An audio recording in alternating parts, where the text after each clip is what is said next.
ये आपको ध्यान में रखना है। जब तक आपका शादी कंप्लीट नहीं हो जाता है तब तक आप प्री वेडिंग शूट का भी फ़ोटो आप नहीं डाल सकते। क्या आपको पता है, अगर आप मेरे इस व्हाट्सएप नंबर पे आप अपना date of birth, time of birth, place of birth लिख के भेजोगे और आपको जो सवाल पूछना है वो लिख के भेजोगे, तो मैं आपके उस सवाल के ऊपर एक डिटेल वीडियो बना के यूट्यूब में अपलोड कर दूंगा और उसका लिंक आपके साथ शेयर कर दूंगा, जिसके लिए मैं चार्ज करता हूँ 250 रुपीज़ ओनली। आप मेरे इस यूपीआई नंबर पेमेंट कर सकते हो या मेरे इस बैंक डिटेल्स में पेमेंट कर सकते हो और उसका स्क्रीनशॉट मुझे भेजना, और उसके बाद एक हफ्ते के अंदर आपका कुंडली का एनालिसिस आपको मिल जाएगा। लेकिन आपको जो डाउट है, आपको लगता है मुझसे बात करना है, तो आप क्या कर सकते हो, आप मुझसे एक फ़ोन कॉल अपॉइंटमेंट बुक कर सकते हो, जिसके लिए मैं चार्ज करता हूँ 500 रुपीज़ ओनली। आप मेरे इस यूपीआई नंबर पेमेंट करोगे, इसका स्क्रीनशॉट भेजोगे या मेरे इस बैंक डिटेल्स में पेमेंट करोगे, और उसके बाद आपको मैं एक डेट एंड टाइम दे दूंगा, उस दौरान मैं आपसे बात करूंगा। इसके साथ साथ आपको पता है कि मैं 1 साल का प्राइम मेंबरशिप भी लाया है। 1 साल का प्राइम मेंबरशिप में आपको पूरे 1 साल आपको फुल टू फोन कॉल में आपको मदद मिलते रहेंगे। आप मुझसे कभी भी बात कर सकते हो। यहाँ पे आपको वास्तु का भी सपोर्ट मिलेगा, उसके साथ साथ आपको एस्ट्रो वास्तु का भी सपोर्ट मिलेगा।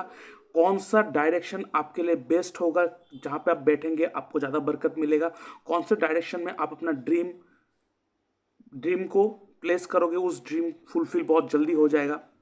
उसके साथ साथ आपको हर तरह का गाइडेंस, साइकोलॉजिकल गाइडेंस, उसके बाद केपी चार्ट के हेल्प से हिट थ्योरी, नेगेटिव या पॉजिटिव है, वो सारा पैकेज आपको यहाँ पे मिलेगा। तो ये बहुत ही किफ़ायती डील है। 1 साल के लिए आपको मेरा जो स्पेशलिस्ट चार्ट है, जो मैं कहता हूँ नक्षत्र त्रिपाप चार्ट, वो उस चार्ट का भी आपको एनालिसिस मिलते रहेंगे लगातार। तो आप इस 1 साल का प्राइम मेंबरशिप ले सकते हो। इसके लिए मैं चार्ज करता हूँ 25,300 रुपीज़ ओनली। आप मेरे इस यूपीआई नंबर पेमेंट करोगे या मेरे इस बैंक डिटेल में पेमेंट करोगे, उसका स्क्रीनशॉट भेजोगे, उसके बाद आपको मैं एक प्रीमियम ग्रुप में ऐड कर दूंगा। ठीक है। इसके साथ साथ अगर आप मेरे इस ई बुक को परचेस करते हो तो क्या होगा, ये ई बुक है एस्ट्रोलॉजी एंड डिजीज, बीमारी के ऊपर। आप अपने बीमारी को ठीक कर सकते हो इस ई बुक को पढ़ के। कोई भी इशू हो हेल्थ रिलेटेड, उसे इस रेमेडी की मदद से आप ठीक कर सकते हो। यहाँ पे बहुत सारे शिवलिंग की रेमेडी भी मैंने दे के रखा है। तो ये सारी चीज़ आप अपने आपको भी मदद कर सकते हो, अपने फैमिली मेम्बर को भी मदद कर सकते हो। साथ ही साथ जो एस्ट्रोलॉजर बनना चाहता है, जो एस्ट्रोलॉजी सीख रहे हैं, इनके लिए तो बहुत इंपॉर्टेंट है। तो इस ई बुक को परचेस करने के लिए आप डिस्क्रिप्शन बॉक्स में जाइए, उसका लिंक मैंने देके रखा है। लेकिन जो आप पीडीएफ ओपन करोगे वो पासवर्ड प्रोटेक्टेड है, क्योंकि इसके लिए मैं चार्ज करता हूँ 99 रुपीज़ ओनली। आप मेरे यूपीआई नंबर पेमेंट करोगे, उसका स्क्रीनशॉट भेजोगे, उसके बाद मैं आपको इसका पासवर्ड दे दूंगा। उसके बाद आप इस चार्ट को अवेल कर सकते हो। लेकिन इसके साथ साथ और एक चार्ट है, वो मैं आपको दिखाता हूँ। ये है नक्षत्र त्रिपाप चार्ट। क्या आपको पता है, इस चार्ट की मदद से आप अपना साल कैसा गुजरेगा ये देख सकते हो। ये देख सकते हो नक्षत्र लिखा हुआ है, अश्विनी नक्षत्र, ऐसे 27 से 27 नक्षत्र दिया रखा है। आप अपने नक्षत्र को देख लो, उसके बाद आपका जो एज है, ठीक है, जो आपका एज है वो देख लो। लेकिन यहाँ पे रनिंग एज को देखना है।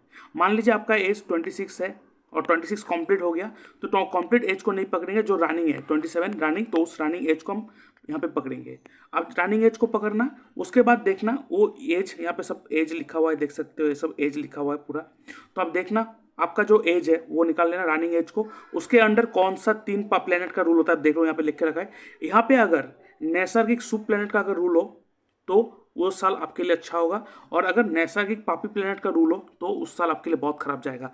यहाँ पे अगर तीनों के तीनों, जैसे कि यहाँ पे देख सकते हो त्रिपाप, केतु, राहु, केतु, मतलब यहाँ पे तीनों के तीनों पापी प्लैनेट का रूल है, तो ये साल बहुत खराब जाएगा।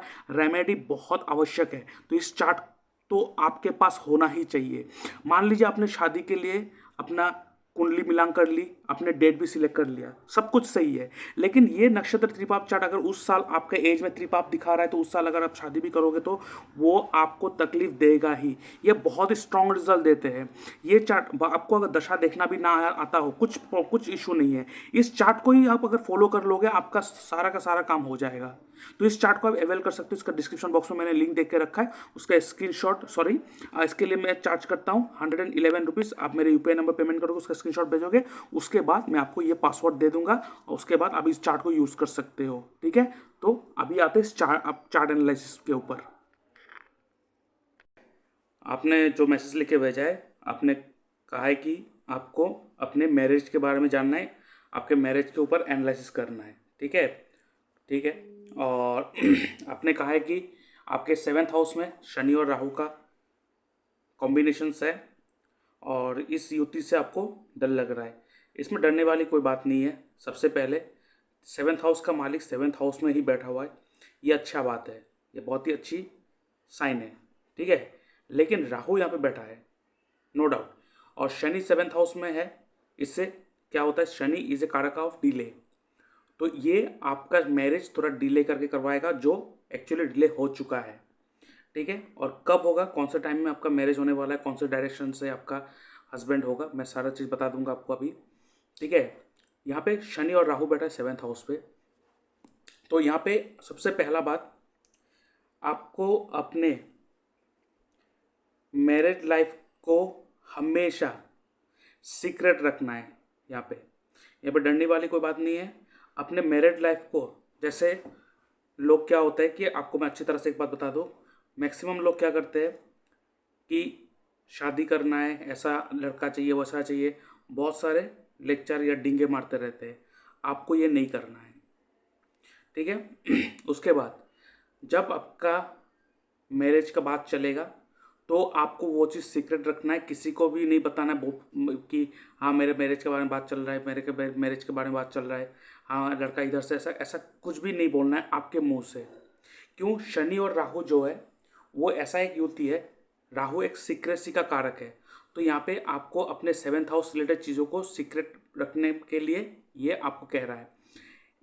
और साथ में आपके 8th हाउस का मालिक जो शनि है वो भी आपके 7th हाउस में बैठा हुआ है, और 8th house is also a secrecy. तो अपने मैरिड लाइफ को हमेशा छुपा के रखना। और उसके बाद बहुत सारे लोगों का एक क्या आदत है कि लड़का पसंद आया या लड़की पसंद आया, उसके बाद फ़ोटो शूट किया, फेसबुक में डालने लगा, फिर उसके बाद हर दिन नया फ़ोटो डालेगा, 4 days to go, 3 days to go, 2 days to go, ये सब करते रहता है। ये सब आपको नहीं करना है। आप फ़ोटो खींचो before marriage, pre wedding shooting जो करते हैं लोग करो, आफ्टर मैरिज या मैरिज शूटिंग जो फ़ोटो शूट करते हैं वो करो, लेकिन आपको पब्लिकली वो फ़ोटो तभी रिलीज़ करना है जब आपका शादी हो जाएगा। ये आपको ध्यान में रखना है। जब तक आपका शादी कंप्लीट नहीं हो जाता है तब तक आप प्री वेडिंग शूट का भी फ़ोटो आप नहीं डाल सकते, और डालोगे भी तो ऐसा नहीं बस एक फ़ोटो डाल दिया बस ख़त्म, ज़्यादा शोबाजी नहीं करना है। राहु सीक्रेसी मांग रहा है यहाँ पे, और 8th हाउस का मालिक भी 7th हाउस में यहाँ पे सीक्रेट मांग रहा है। और यहाँ पे शनि राहु का युति है, यहाँ पे डरने वाली कोई बात नहीं। लेकिन हाँ, एक चीज़ मैं कहूँगा, इट विल बी बेटर कि आप अपने कल्चर से बाहर जाके शादी करो तो अच्छा होगा, क्योंकि राहु बैठा है, Rahu is foreign element, foreign culture. ठीक है, और आपका जो मंगल है, क्योंकि मंगल जो है वो हस्बैंड का कारक है, और मंगल के ट्राइन में कौन है, केतु। तो आपको ऐसा हस्बैंड ढूंढना है। सबसे पहले आप सोच समझ लीजिए मेरा बात, आपको ऐसा हस्बैंड ढूंढना है जो फैमिली ओरिएंटेड हो, ठीक है, स्पिरिचुअली इंक्लाइंड हो by nature, family oriented by nature, spiritually inclined by nature, but personality wise जो प्रेजेंट करते हैं अपने आप को जो प्रेजेंट करते हैं, प्रेजेंटेबल वाइज पूरा शूट बूट में रहता हो, आपके साथ बहुत अच्छा चलेगा। ठीक है, बहुत अच्छा चलेगा। ठीक है, मैंने क्या कहा, पर्सनैलिटी वाइज सूट बूट पहना हो, बहुत ही अपने आप को मेंटेन करके रखो, मतलब अगर लोग देखें तो कहे अरे वाह क्या पर्सनैलिटी है। लेकिन जब आप उनसे बात करोगे, अंदर से आप उनका नेचर जानोगे, तो आपको ऐसा होना चाहिए कि वो कि वो मतलब nature wise, character wise soft spoken, या तो family oriented, spiritually inclined, simple living, high thinking, ऐसा इनका नेचर होना चाहिए। बट पर्सनैलिटी राहु का तरह होना चाहिए, तो ये आपके साथ बहुत अच्छा जेल अप होगा। ठीक है, ये आपके लिए मैं आपको जो एडवाइस कर रहा हूँ ऐसा आप देखिए। और आप अपने जो बर्थ प्लेस है, अपना जो घर है, वहाँ से आप जिस जो डायरेक्शन होगा, जिस डायरेक्शन में आपको आपका हस्बैंड मिल सकता है, वो डायरेक्शन होगा south direction and south east direction. South south and south east direction.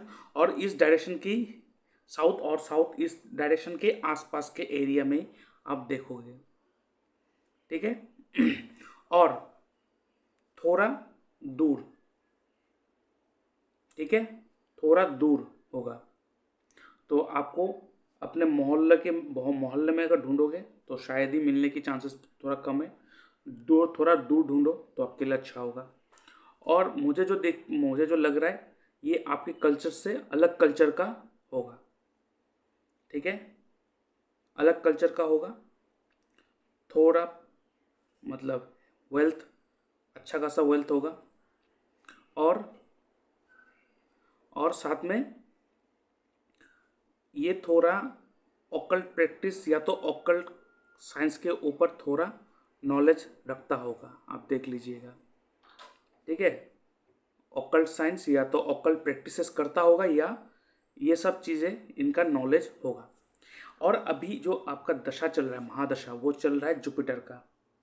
ठीक है, जुपिटर का महादशा चल रहा है, और जुपिटर जो है वो आपके 9th हाउस और आपके 6th हाउस का मालिक है। और जुपिटर जो बैठा हुआ है आपके 12th हाउस में बैठा हुआ है। तो ये जो जुपिटर का महादशा आपके लिए उतना अच्छा नहीं गया जितना जाना चाहिए था। और अभी इस टाइम अभी तो और भी खराब चल रहा है आपका, क्योंकि महादशा जुपिटर में अंतर्दशा राहु का चल रहा है। इस समय आप जो भी डिसीजन लेंगे सब गड़बड़ होगा। तो अगर मैं आपको कहूँ, अगर आप लोग के फैमिली मेम्बर शादी के लिए लड़का ढूंढने दीजिए। मैंने कहा आपको जिस डायरेक्शन में ढूंढना उस डायरेक्शन में ढूंढिए, आपको उस साइड में मिलने का चांसेस है। लेकिन मैं आपको कहूँगा कि शादी आपको करना है, या आपका शादी होगा कब, आफ्टर जब जुपिटर का महादशा खत्म होगा। दैट मीन्स जुपिटर का महादशा खत्म होने वाला है कब, 13 नवंबर 2025, मतलब और एक साल है। नेक्स्ट ईयर मतलब जब शनि का महादशा आने वाला, शनि का महादशा में शनि का ही अंतर्दशा आने वाला है, उस दौरान आपका शादी होगा। दैट मीन्स आपका शादी का जो चांसेस बन रहा है वो 13 नवंबर 2025 के बाद। ठीक है, ये क्यों कहा, क्योंकि जब भी मैरिज के बारे में बात चलता है हमें ये देखना होता है कि महादशा या अंतर्दशा का जो प्लेनेट है उसका relation 2nd house, 5th house, 7th house and 11th house से कनेक्शन होना चाहिए। ठीक है, और अभी जो महादशा अंतर्दशा चल रहा है वहाँ पे किसी का भी प्लेनेट का कनेक्शन इन चारों घर का साथ नहीं बन रहा है, लेकिन राहु का बन रहा है। लेकिन राहु के अंतर्दशा में शादी करना इतना अच्छा ऑप्शन नहीं होगा। और साथ में जुपिटर में राहु का अंतर्दशा ये बहुत ही खराब होता है। यहाँ पे लोगों को लगता है कि जो मैं डिसीजन ले रहा हूँ आई एम राइट, पर जब ये दशा खत्म होने लगता है तब समझ में आता है कि बहुत बड़े बड़े गलत डिसीजन मैंने ले लिया।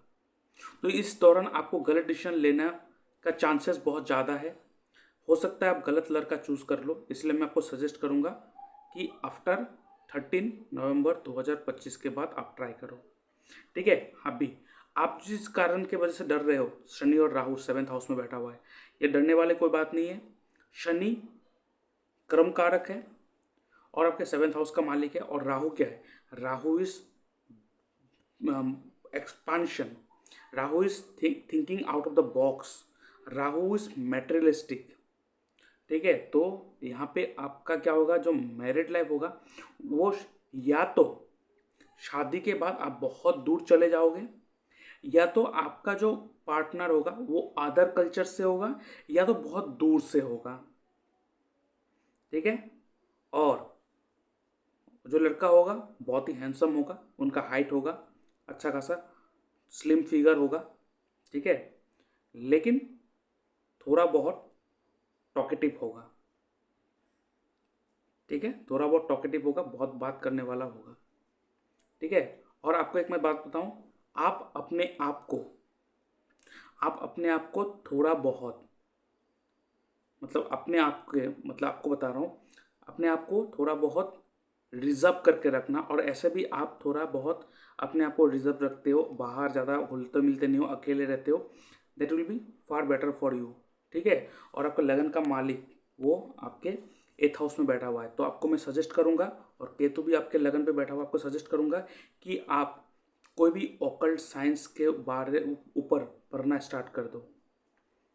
ठीक है। तो ये आपके जो लाइफ है इसको स्मूथ रखने में थोड़ा मदद करेगा। अभी ये तो हो गया, चलिए आपका मैंने बताया कब कैसे क्या होगा नहीं होगा। अभी आपका नक्षत्र त्रिपाप चार्ट देख लेते हैं कि उस नक्षत्र त्रिपाप चार्ट आपको क्या कह रहा है। आपका जो नक्षत्र है वो है धनिष्ठा। ठीक है, आपका जो नक्षत्र है दैट इज धनिष्ठा। और धनिष्ठा नक्षत्र का जो मालिक है वो मंगल है।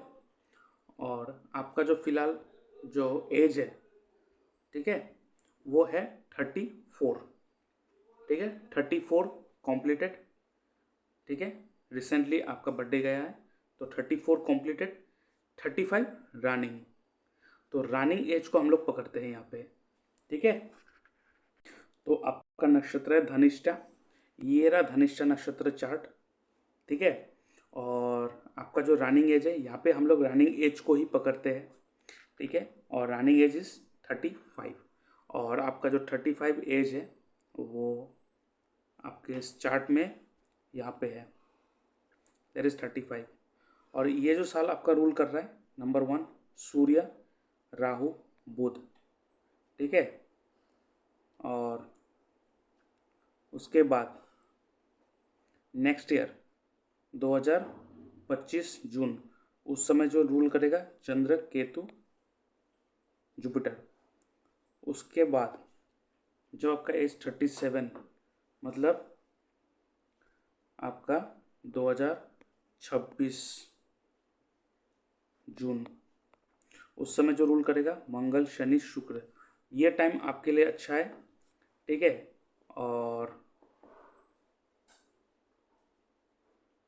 नेक्स्ट ईयर 2025, ठीक है, 2025 जून के बाद जो आपका स्टार्ट होगा 35 रनिंग एज, 36 अभी 35 चल रहा है। और 2025 जून को आपका जो एज आएगा दैट इज 36, जो रनिंग एज होगा। उस समय एक चांस है, उस समय आप मैरिज का एक चांसेस है। इसका मतलब आपके पास चांसेस है कि जून 2025 से, ठीक है, जून 2025 से लेके जून 2027 तक। ठीक है। तो ये साल में चांसेस थोड़ा कम है। नेक्स्ट ईयर 2 साल आपके हाथ में है, होने का चांसेस है। लेकिन मैं कहूँगा बेटर विल बी 2026 से 2027 के अंदर, मतलब जून 2026 से लेकर 2027 के अंदर आपका हो जाएगा 110% श्योर। लेकिन उससे पहले 2025 से लेके 2026 तक का एक टाइम ड्यूरेशन है, उस समय आएगा। लेकिन मैं सजेस्ट करूंगा कि जून 2026 से जून 2027 के बीच में जो साल होगा वो साल will be the better for you, बहुत अच्छा रिजल्ट देगा आपके मैरिड लाइफ में। लेकिन अगर आप 2025 जून से 2026 जून के अंदर करना चाहते हो तो उस समय आप बात कर लेना, आपको मैं रेमेडी दे दूंगा, उस रेमेडी से आप कर लोगे तो हो जाएगा। लेकिन ये साल मैं कहूँगा कि आप मत करना। ठीक है। लेकिन आप ढूंढना स्टार्ट कर दो, ढूंढना स्टार्ट कर दो, आपको मिलेगा भी, जो मैंने डायरेक्शन कहा उस डायरेक्शन में भी मिल जाएगा। ठीक है। तो आप ढूंढना स्टार्ट कर दो, अभी चालू कर दो। और आखिर में आपको एक मैं रेमेडी देता हूँ जो आपको बहुत अच्छा फल देगा। ठीक है।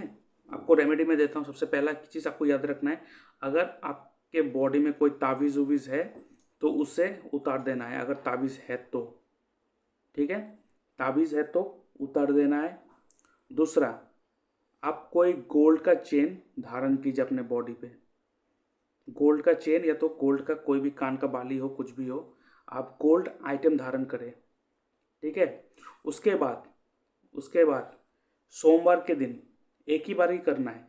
सोमवार के दिन एक अच्छा सोमवार देख लीजिए, शिव मंदिर जाइए, शिव जी पे जल चढ़ाइए और आखिर में सात सात कपूर, ठीक है, कपूर के पीसेस, 7 कपूर के पीसेस वहाँ पे रख के आइए, ठीक है, काम हो जाएगा आपका। और आखिर में और एक चीज़ मैं कहूँगा, आप एक अच्छा सा फ्राइडे देखिए, ठीक है, अच्छा सा फ्राइडे, ठीक है, और ये आपको 3 फ्राइडे करना है, ठीक है, कंटिन्यू, गैप नहीं चलेगा। कोई भी एक अच्छा फ्राइडे पहले चूज़ कर लीजिए, जिस दिन आप चूज़ करेंगे उस फ्राइडे से नेक्स्ट हफ्ते के फ्राइडे और फिर नेक्स्ट हफ्ते के फ्राइडे, आपको 3 फ्राइडे करना ही है। क्या करना है आपको, शुक्रवार के दिन दुर्गा मंदिर जाना है, वहाँ पे दिया जलाना है, वो भी दिया जो जलेगा वो घी का होना चाहिए, दूसरा नहीं चलेगा। और वहाँ पे अगरबत्ती नहीं जलेगा, अगरबत्ती के जगह पे आप लेके जाएंगे धूप, ठीक है। और साथ में आप क्या लेके जाएंगे, कुछ और आइटम नहीं लेके जाएंगे, ओनली रेड कलर का फूल लेके जाएंगे और साथ में आप लेके जाएंगे मिश्री, ठीक है। मिश्री, आपको पता है मिश्री क्या होता है, वो आपको लेके जाना है, मिश्री प्रसाद के हिसाब से, बस वहाँ पे चढ़ाना है। चढ़ाने के बाद आपको क्या करना है आपको पता है, आप मैरिज के लिए ही आप एक नियम कर रहे हो, बस वही आप उधर बताना है, ठीक है। और ये आपको 3 शुक्रवार करना है, ठीक है, बस इतना कर लो, फिर मेरे बताया हुआ जो डेट है उस डेट में आपका हो जाएगा, आपको टेंशन करने की कोई ज़रूरत नहीं है, ठीक है। और बाकी कोई स्टोन अगर धारण कर रहे हो, देखते हैं एक सेकंड।